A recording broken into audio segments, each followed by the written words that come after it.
Roger Ebert once said, "No good movie is too long, and no bad movie is short enough." This quote lives on my Letterboxd profile. It found its way there after I saw Best Picture contender Killers of the Flower Moon.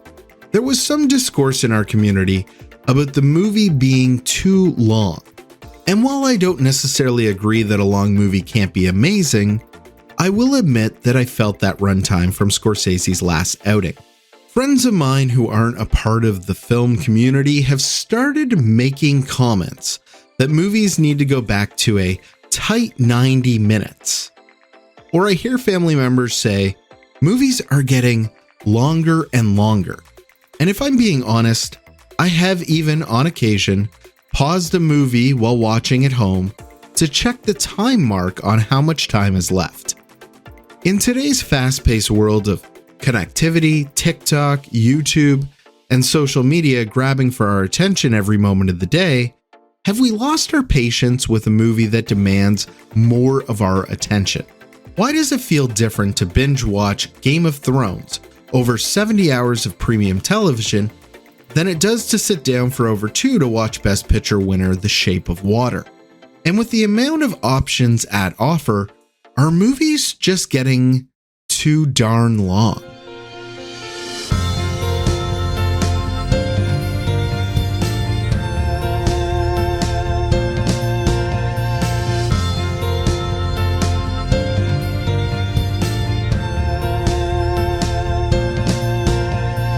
Welcome to Another Lens. My name's Jay Kennedy, and I like movies. On this show, I'd like to explore what's happening today in the world of film, dive into Hollywood's short history, and share with you my thoughts about what's rattling around in my head when it comes to movies. So if you'll join me, grab a hot cup, get comfy, and let's take a look from another lens. I've got this buddy that I've known since I was a kid. We grew up a few doors down from one another on a quiet suburban street littered with semi-attached houses, a short 45-minute train from Toronto. Growing up, we played a lot of road hockey, dared one another into bike races, and he genuinely got his kicks pranking and making fun of all of us on the street. We were stupid boys in the 80s and very stupid teens in the 90s. But today, he's one of my best friends in the world and even stood up and spoke at my wedding. He's that buddy that when you were kids, you knew were always around, but didn't really get to know him as a person until you were in your 20s. And now, we're closer than some of the other people I knew when we were kids. He will often send me movie recommendations, and to be fair, his taste is exceptional. I've never told him a recommendation he's sent is straight trash before, but lately, he's been adding the line tight 90 to his text message reviews. It drives me crazy. Don't tell me how long the movie you like is. I don't care, as long as it's good. Also, before we dive in, be forewarned that in my research, the majority of popular movies that are a quote-unquote tight 90 have been made by Walt Disney and feature talking animals. But what does playing with a runtime do to help a movie? It could do plenty. It could help with a complicated plot, it could add much needed character moments, or even give a film more epic scope. Think of The Lord of the Rings. It would be lesser if you remove those sweeping vista moments of the Fellowship walking and showcasing how the world looks and feels. You can build character relationships more in depth, like Legolas and Gimli's rewarding friendship. And historically, longer genre pieces have won more awards than, say, a 90-minute comedy.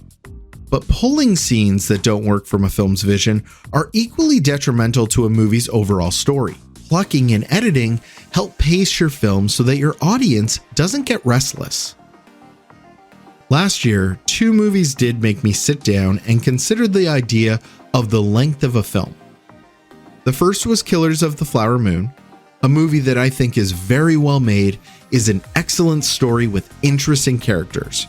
But it's also the first time I've seen a movie and walked out to, maybe that should have been a mini-series. I certainly didn't say that about Scorsese's The Irishman a few years prior, but I did about this. I would have liked to spend more time with the anguish of Lily Gladstone's character and the lack of remorse from DiCaprio's Ernest and De Niro's Hale. The film's sprawling timeline, I thought, would have made for 4 episodes easily, but because it was compacted into 206 minutes, or nearly 3.5 hours, I felt like I was missing that. Not to take anything away from Gladstone's performance, which shattered me. I just would have liked more time spent in those characters. And it's interesting that I had this feeling about a film that was released in theaters, but created knowing it would be viewed on Apple TV Plus, where it now lives for all to stream. The film has been nominated for 10 Academy Awards, including Best Picture. It also just scooped up a Golden Globe for the aforementioned Gladstone's performance of Molly Burkhart, an Indigenous woman who attends funeral after funeral for her family members and people, unaware that her husband is responsible for their murders. But at 3.5 hours, one sitting of Killers of the Flower Moon might be enough for me. I saw it in theaters, and at times I felt that runtime. Podcasts and other articles were released about the same scenario. In fact, a TikTok clip in our #FilmTalk community went viral when a content maker said, "It's over 3 hours long, that's the review." And for a week, the community were reacting to that review very harshly. But hey, like what you like, I'm not judging. I think the film's fantastic, but you're going to feel that runtime. The second film is Spider-Man Across the Spider-Verse. The film runs at 140 minutes, close to the 2-hour 30-minute mark. It ends on somewhat of a cliffhanger, and to be completely honest, I wanted more. I truly believe they could have given us 40 more minutes of story and had a truly incredible finale. But instead, they pulled the plug early and let us know there's another movie to come back to. Hitting us on the head with "to be continued" may have been up to the filmmakers, but I think there's more to it than that. Across the Spider-Verse's ending was likely strategic. With the massive theatrical release and a shorter runtime, you can turn the theater over more often to rescreen and sell more tickets for profit. Let's say a movie theater opens at 12 p.m., but everyone has to leave before 1 a.m., and you factor in 30 minutes to clean and get new people seated before the next showtime. You can run Across the Spider-Verse 4 times in one theater. Referring back to Killers of the Flower Moon, you can only run that film in the same theater 3 times. And just to reference my buddy and his quote-unquote tight 90 mentality, a 90-minute film could have been flipped 6 times in the same theater. Spider-Man Across the Spider-Verse doubled the original in box office dollars and is 23 minutes longer. And here's one way longer could in fact be a good thing. Money. Dollars. Moolah. When you look at the top 5 highest grossing films of all time, all of them are over 2 hours long. 3 of them are over 3 hours long, with the longest sitting at number 4 of all time, 1997's Titanic. In fact, if you average out the runtimes of the Lifetime Top 10, you'll get 2 hours and 34 minutes. Among those films lives 2019's remake of The Lion King, a film that added a solid half hour to its runtime from the animated original to get it to 2 hours. So lengthwise, I think it's true what Roger Ebert said. No good movie can be long enough. And the proof is in the profits. But has it always been this way? I've gone back through the years, researching the most popular movies of the period and also the most profitable. These were the movies that everyone was watching at the time, and I've also included classics from the decade that people still go back to today. I can only imagine that these are a part of their "movies are longer today" thinking. Let's take a look at what the average length of time of all these films were, decade to decade. This should give us a better idea if we are actually seeing longer movies today. So let's go back to the 1930s when the big heavy hitters of cinema's history started to release. You had the mega hits like Frankenstein starring Boris Karloff and the legendary stop motion effects of King Kong. But you also had Walt Disney release its first ever feature film, Snow White and the Seven Dwarfs. It Happened One Night took home Best Picture and became at least my favorite Frank Capra film. And while Gone with the Wind certainly rewrote the curve with a nearly 4-hour presentation, the runtimes were pretty short in the 30s at 111 minutes or 1 hour and 51 minutes. But something else happened. The 30s gave rise to the double feature during the Great Depression. A double feature would usually consist of a main big budget movie and a lower tier B film. The B films of this time were around 60 to 75 minutes long, and they were poorer in quality. But theaters could charge an additional rate for the double feature ticket. Some examples of these pictures were The Black Cat, Reefer Madness, and The Bride of Frankenstein, with an average running time of about 68 minutes. With World War II in full effect across the globe, the 1940s were all about escapism. Popular films like Samson and Delilah, an epic romantic drama, would run past the 2-hour mark. But then you had Pinocchio and Song of the South all coming in around that 90-minute mark that so many adore. Bambi, the highest grossing movie of the decade, was only 70 minutes long. Then you have the movies that are still popular today, but didn't make a ton of money then. The real turning point for the screwball comedy, Howard Hawks' His Girl Friday, came in at a cool 92 minutes. Or how about Casablanca with 1 hour and 12 minutes? But even after including Citizen Kane's 2-hour runtime, the 1940s are still coming in at 1 hour and 53 minutes on average for the entire decade. Now, once the war had ended, the 1950s demanded a new normal. The GI Bill gave veterans more favorable terms for mortgages, and the housing boom began. No pun intended, but the baby boomers were birthed en masse, and expansions of infrastructure sprawled out from metropolis centers, creating the suburbs that we still know today. And people went to the movies, and boy, were epics the tone of the time. The biggest movies were things like Quo Vadis, a Roman Empire epic, or Charlton Heston's Moses in the Ten Commandments, and Ben-Hur with its infamous chariot race. Sidebar, as many as 100 horses were killed during the filming of that scene. The AHA wouldn't stamp the familiar phrase, "no animals were harmed," in movies until 1972. All three of these films were over 2.5 hours long. The Heston films clocked in over 3.5 hours. Family favorites Alice in Wonderland, Cinderella, Lady and the Tramp, and Peter Pan kept runtimes low, all just over an hour in the 75-minute range. But even Disney would have to change tactics soon, as the average runtime for movies in the 1950s was now 2 hours and 8 minutes. The 1960s kept the momentum going with more sweeping epics, all designed to get viewers away from their television sets and back into movie theaters.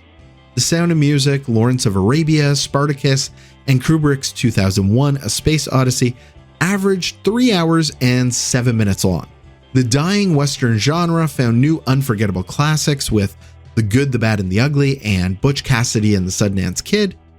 And then one of the biggest introductions to the cinematic landscape. James Bond was introduced to theatergoers in the 1960s with Dr. No, and the next two Connery-led sequels would top their year's box office. But honestly, have you ever seen a 90-minute Bond flick? In the 60s, they averaged 2 hours. The series as a whole, including Craig's renditions, only added 6 minutes to the average, so fairly consistent if you ask me. And the average runtime for the 1960s decade would go up again to 2 hours and 19 minutes. Rocky, Star Wars, Jaws, The Godfather, Grease, these movies were products of the 1970s. It was the birth of the blockbuster, literally coined because people would line around the block for a screening of a new movie. Movies were now events, and there were a lot more of them. More independent filmmakers were releasing more movies, like Carpenter's Halloween and Tobe Hooper's The Texas Chainsaw Massacre. And that meant there was more money to be made. The average runtime had to accommodate this. In the 1970s, for the first time in 4 decades, the average runtime didn't go up, but went down at 2 hours and 3 minutes. And the lengths of movies remained relatively the same in the 1980s. The 1970s blockbusters created sequels and franchises. New characters went on special effects-driven adventures in Raiders of the Lost Ark, Die Hard, Back to the Future, and E.T. John Hughes made audiences remember how hard high school was with The Breakfast Club and Ferris Bueller.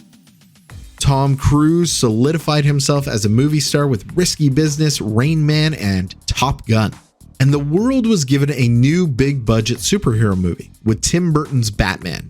And the runtime dropped again to just 1 hour and 59 minutes on average for the most popular movies of the 1980s. And it was about to change again. The 1990s saw runtimes rise with 2 hours and 9 minutes on average. And yes, this average was in big part due to the biggest movie of the decade doing some reworking of the curve. Titanic's runtime of 3 hours and 14 minutes definitely does set it apart. Here's a fun story that will definitely date me. When Titanic came out, I was in the 11th grade. I had a crush on this girl since I was 12 when we went to the same elementary school. Every day, we would walk past one another in this catwalk, which, if you're not from Canada, just means a fenced-off sidewalk that connected 2 neighboring streets, sort of like an alley. She would be coming home from the all-girls high school that she went to after graduating 8th grade, and I was walking home from the Catholic high school I went to. And I remember walking past her, mustering up all the courage my skinny little frame could muster, and blurting out, "Hey, do you want to go see Titanic with me?" She answered, "I've already seen it." I said okay, and kept walking, completely dejected. But of course she'd already seen it. In 1998, a month after its release, everyone was talking about it. Everyone had seen it. In fact, even though the runtimes come in over 3 hours, I saw it 4 times in theaters. But I will never forget being turned down before my 3rd viewing. Fun fact, the tight 90 guy I told you about earlier, yeah, he took that girl to prom. And somehow, I am still friends with him. I hope he's listening, and I hope he feels guilty. So let's remove Titanic. Yes, it was the movie everyone was seeing and would be a staple in movie knowledge for this generation, claiming that movies today are too long. But would it change things? Actually, only by 3 minutes. With, pardon the pun, titanically long movies like Saving Private Ryan, Armageddon, Goodfellas, Pulp Fiction, Independence Day, and The Matrix all clocking in over 2 hours, the long runtime stands. Sure, Disney's Beauty and the Beast, Aladdin, and The Lion King were all massive hits at 1 hour and 30 minutes, but there was just too many juggernauts in the 90s that were clocking in over 2 hours. Ghost, Star Wars The Phantom Menace, Forrest Gump, The Shawshank Redemption, and The Fugitive are some of the most popular that come to mind. Then the rise of the sequel arrived in the 2000s. The big box office winners from those 10 years averaged out a runtime of 2 hours and 33 minutes. These were movies like the Lord of the Rings trilogy, the Pirates of the Caribbean trilogy, the Harry Potter series, The Dark Knight, and Mission Impossible 2. When we factor in other hit movies of the decade like Spider-Man, Iron Man, and all of the wonderful Pixar films that were released like Ratatouille, WALL-E, Up, Finding Nemo, and even The Incredibles, we are sitting at an average runtime for the decade of 2 hours and 13 minutes. In fact, we're now seeing longer runtimes on those animated movies that we hadn't seen before as well. So now that we've hit the new millennium, we are seeing that the runtimes are going up for popular movies. Not as high as the 1960s, mind you, but we're seeing it go back up. And I think it's important to note that with fantasy and science fiction films beginning to take over, longer runtimes are necessary to world build. So when we think of movies like Twilight and The Hunger Games, these all have longer runtimes because it takes longer to really understand the rules of these worlds and take longer to pull you into their stranger than fiction universes. And the fantasy superhero sequel movies really begin to drive revenue at this time. After the massive success of Lord of the Rings, more studios would implement sequels, filming multiple pictures in one go. And sometimes studios would make the decision to break a story up that could be told in one movie into two, only to increase their profits. And instead of shortening those films to a quote-unquote tight 90, the filmmakers would expand with new ideas that could keep their audiences engaged. This could sometimes be done with more action sequences. Think the Transformers franchise.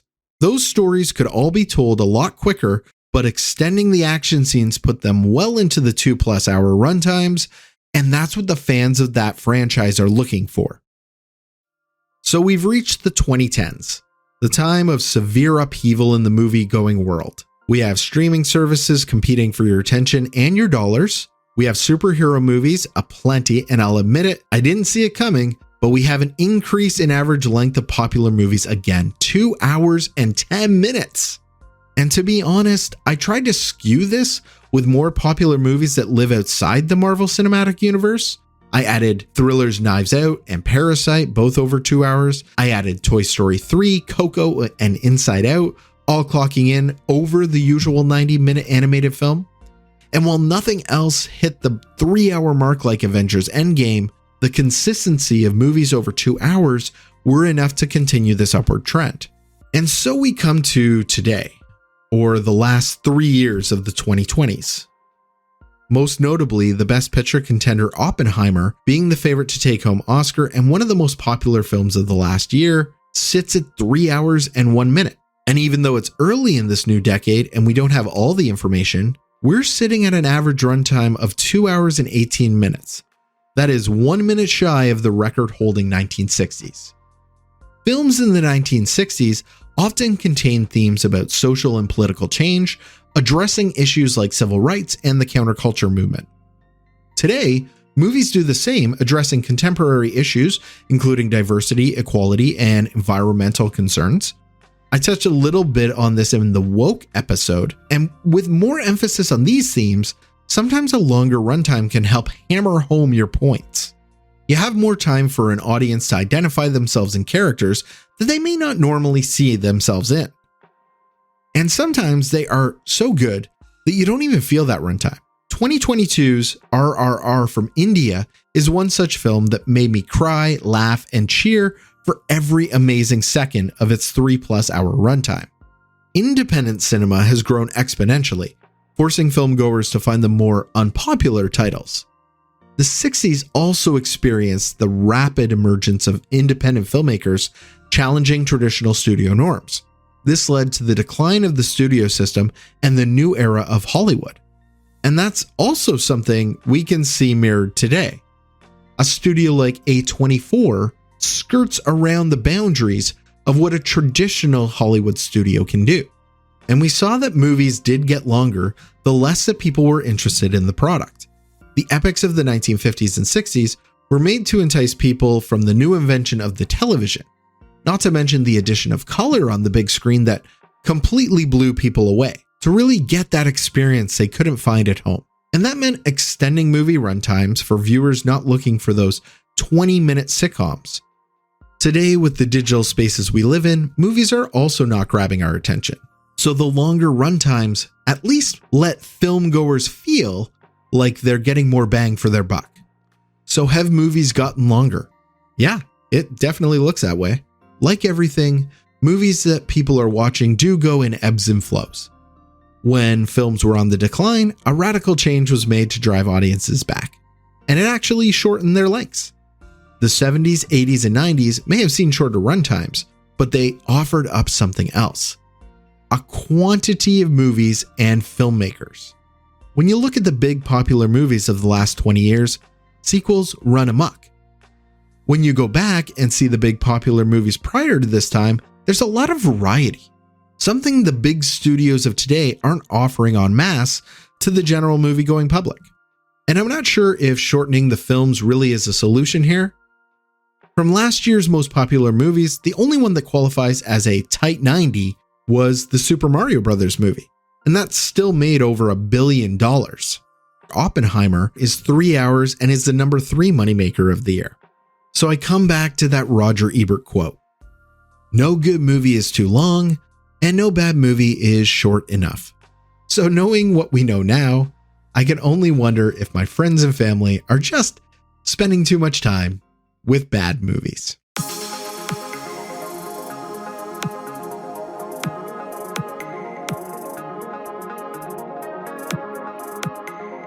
I really appreciate you sticking through to the end. Reach out to me anytime at j.kennedy@outlook.com.